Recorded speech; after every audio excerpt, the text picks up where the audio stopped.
과학과 종교, 이 둘은 정말 영원히 평행선만 달리는 그런 관계일까요? 아니면 혹시 우리가 뭔가를 단단히 오해하고 있는 건 아닐까요? 오늘 양자물리학의 세계적인 대가죠. 안톤 차일링거의 눈을 통해 이 아주 오래된 질문을 한번 새로운 각도에서 들여다보려고 합니다. 자, 시작부터 핵심이 나왔네요. 이게 바로 차일링거가 하고 싶은 말의 전부라고 해도 과언이 아니에요. 과학과 종교 사이의 갈등? 그건 뭐 피할 수 없는 숙명이 아니라는 거죠.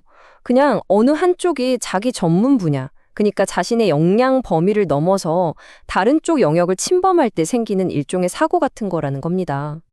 자, 그럼 오늘은 이 6가지 단계를 따라서 차일링거의 생각을 한번 쭉 따라가 보겠습니다. 먼저 과거에는 어떤 갈등이 있었는지부터 시작해서 과학이 스스로 부딪히는 한계는 뭔지, 그리고 마지막에는 이게 왜 결국 각자의 선택 문제로 귀결되는지까지 살펴보겠습니다. 첫 번째 파트, 역사적 갈등입니다. 차일링거는 이 둘이 왜 그렇게 부딪혔나, 그 근본 원인을 바로 경계 침범이라는 키워드로 설명합니다. 이거 정말 흥미로운 지적 아닌가요? 한번 보세요. 옛날에 갈릴레오 재판 때 신학이 과학의 영역을 침범해서 우주는 이렇게 생겨야만 한다고 주장했잖아요. 근데 오늘날에는 일부 과학자들이 똑같이 과학의 잣대로 종교를 재단하면서 종교는 틀렸다고 말하고 있죠. 차일링거는 이 둘 다 결국 자기가 뭘 할 수 있는지 그 역량을 넘어선 본질적으로 똑같은 실수라고 콕 집어서 이야기합니다. 그리고 이 갈등을 더 부채질하는 개념이 있는데 바로 틈새의 신이라는 거예요. 이게 뭐냐면 옛날 사람들은 번개가 왜 치는지 몰랐으니까 천둥의 신이 노했다 뭐 이렇게 생각했잖아요. 근데 과학이 번개의 원리를 싹 다 밝혀내니까 천둥의 신이 설 자리가 없어진 것처럼 보이죠. 이렇게 과학이 아직 설명 못하는 그 틈새에만 신을 끼워 넣으려고 하면 과학이 발전할수록 종교는 계속 뒷걸음질 치는 것처럼 보이게 된다는 겁니다.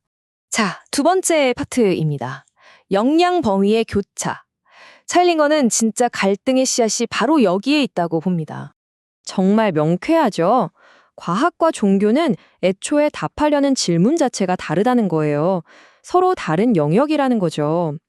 뭐랄까, 과학은 세상이 어떻게 돌아가는지를 묻는 학문이라면 종교는 이 세상이 왜 존재하는지를 묻는 것에 가깝다고 할까요? 이 둘을 헷갈리는 순간부터 모든 문제가 시작된다는 겁니다. 그럼 이런 생각이 들죠. 어라? 그럼 과학이 만능이 아니란 말인가? 네. 맞습니다. 차일링거는 과학이라는 방법론, 그 자체가 가진 본질적인 한계 때문에 절대로 답할 수 없는 근본적인 질문들이 있다고 말합니다. 이 인용구가 앞으로 나올 이야기를 정말 잘 보여주는데요. 여기서 진짜 중요한 포인트는 우리가 아직 답을 몰라서 답을 못하는 그런 질문이 아니에요. 그게 아니라 애초에 과학적인 방식으로는 원리적으로 답하는 게 불가능한 그런 종류의 질문이 있느냐, 바로 이겁니다. 자, 첫 번째 질문부터가 정말 근본적이죠. 여러분 한번 진지하게 생각해 보세요. 이 온갖 복잡한 우주가 어떻게 인간의 머리로, 그것도 수학이라는 언어로 이렇게 놀라울 만큼 명쾌하게 설명이 되는 걸까요? 사실 이 과학적 방법이라는 것 자체가 왜 타당한지는 과학으로 증명할 수가 없어요. 이건 뭐랄까, 과학을 시작하기 위한 하나의 믿음, 하나의 거대한 전제 조건 같은 셈이죠. 그리고 두 번째 질문입니다. 물리학자들이 중력 법칙이다, 전자기력 법칙이다, 이런 걸 발견해서 세상이 어떻게 돌아가는지는 쫙 설명을 하잖아요? 근데 거기서 한 걸음 더 나아가서 왜 하필 그런 법칙이 있는지, 그 법칙은 대체 어디서 왔는지 물어보면 과학은 거기에 대해서는 아무 말도 못합니다. 그건 과학의 영역을 넘어서는 질문인 거죠. 그리고 세 번째, 이건 정말 생각할수록 소름 돋는 질문인데요. 빛의 속도나 중력 상수 같은 우주의 기본적인 세팅값 있잖아요. 이 값들이 아주 조금, 정말 머리카락 한 올만큼만 달랐어도 우주에 별도, 행성도, 당연히 우리 같은 생명체도 아예 존재할 수가 없었을 거래요. 마치 누군가 우리 생명이 태어나도록 다이얼을 아주 정교하게 맞춰놓은 것 같단 말이죠. 과학은 이 미세 조정이 어떻게 되어 있는지는 보여주지만 왜 그런지는 침묵할 뿐입니다. 자, 그럼 한번 정리해 볼까요? 과학이라는 방법 자체가 왜 통하는지, 자연 법칙은 대체 어디서 왔는지, 왜 하필 우주가 수학으로 딱딱 맞아떨어지는지, 그리고 생명을 가능하게 만든 이 물리상수들은 왜 이렇게 절묘한 값인지, 이 모든 게 사실 과학이 발딛고 서 있는 거대한 미스터리인 셈이고, 과학 혼자 힘으로는 절대 설명할 수 없는 영역에 있다는 거죠. 자, 네 번째 주제는 신의 익명입니다. 여기서 차일링거는 자기 전공 분야인 양자역학에서 아주 기가 막힌 예를 하나 가져와요. 바로 무작위성에 대한 이야기입니다. 이거 진짜 머리를 땅 하고 치는 개념이에요. 생각해보세요. 우리가 알던 고전적인 세상에선 모든 결과에는 반드시 원인이 있었잖아요. 근데 양자역학은 그게 아니라는 겁니다. 예를 들어 방사성 원자 하나가 정확히 언제 붕괴할지는 그 누구도, 아니 자연 그 자체도 모른다는 거예요. 이게 우리가 뭘 몰라서 예측을 못하는 게 아니라 그냥 그 사건 자체가 아무 원인 없이 완전 무작위로 일어난다는 뜻입니다. 이건 어쩌면 우주가 완벽하게 예측 가능한 기계가 아닐 수도 있다는 엄청난 철학적 지문을 우리에게 던지는 거죠. 그러니까 결정론의 아이콘이었던 아인슈타인은 이 무작위성을 도저히 받아들일 수가 없었던 겁니다. 신은 주사위 놀이를 하지 않는다. 이 유명한 말이 바로 거기서 나온 거예요. 모든 일에는 반드시 이유가 있어야 한다는 그 믿음의 외침이었죠. 그런데 말이죠. 이 문학적인 인용구 좀 보세요. 완전히 다른 관점이죠? 아인슈타인한테 이 우연이라는 건 우주의 불완전함의 증거였는데 어떤 사람 눈에는 이게 바로 신이 자기 이름을 드러내지 않고 슬쩍 개입하는 방식, 그러니까 신의 익명처럼 보일 수도 있다는 거예요. 와, 똑같은 과학적 사실을 보고도 이렇게 정반대의 해석이 나올 수 있다는 걸 정말 잘 보여주지 않나요?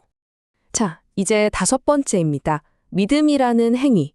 그럼 이런 질문이 당연히 나오죠. 아하, 그럼 이런 과학적 미스터리들이 바로 신이 있다는 증거 아니냐 하고요.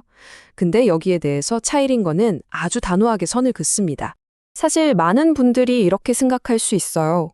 과학이 설명 못하는 바로 그 주점, 그게 바로 신이 존재한다는 증거가 되는 거 아니냐고요. 근데 여기서 차일링거의 정말 역설적이면서도 깊이 있는 통찰이 나옵니다. 여러분 한번 생각해 보세요. 만약 신의 존재를 과학으로 딱 증명해버리면 어떻게 될까요? 그 순간 신은 더 이상 믿음의 대상이 아니에요. 그냥 지식의 대상이 되는 거죠. 우리가 1 더하기 1은 2라는 걸 믿는다고 하진 않잖아요. 그냥 아는 거죠.